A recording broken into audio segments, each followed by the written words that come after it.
از همکنون ما در اینجا وارد میشویم برای فیلم برداری از مناطق ناشناخته. اینجا دنیایی است ناشناخته ولی در آن اشغال زیاد است. این را هنوز دانشمندان کشف نکردند. بابا بله. نبود. خب شیشه گفتم. مواظب باش. اینجا میگویند آب زیاد است و یک عده با آوردن ماست قرار بود آن را به دوغ تبدیل کنند اما نشد. اینجا پرندگان وحشی دارد به اسم ملیکه یا بنجشک. این پرندگان می توانند خر بخورند. اینجا مردم علاوه بر شاشیدن می رینند در این طبیعت. این طبیعت است. نام این یارو خانه است. آنجا اشغال است، پلاستیک است.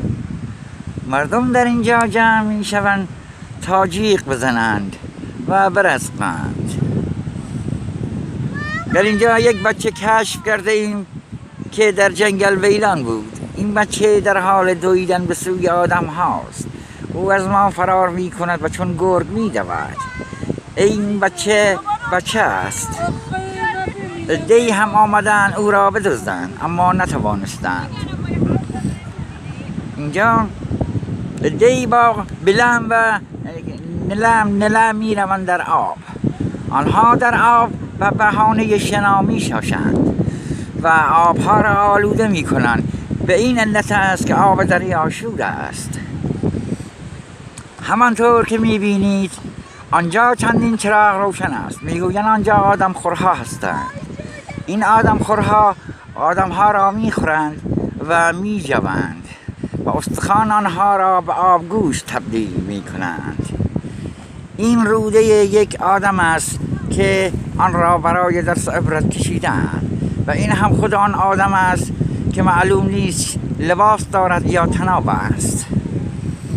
مردم در اینجا جمع می شوند تا آتش روشن کنند. اینها انسان‌های نخستین هستند. آنها در حال این غارنشینان در حال آتش روشن کردن و کشیدن قلیان هستند. این بچه گرگ را که می بینید او با یک سوئیچ در حال گشت است. این بچه نامش آدا است. این آدا دارای دو گوش است مثل خرگوش. آدا می دود به سوی دریا تا در آنجا شنا کند و بشاشد. آدا برگرد آدا، کجا می روی آدا؟ اما او همچنان می تازد و کس قادر به گرفتن او نیست. و این است راز بقا، باغ رضا. و پایان قسمت اول. با همه شما خدا حافظو و چینی. خدا نگهدار.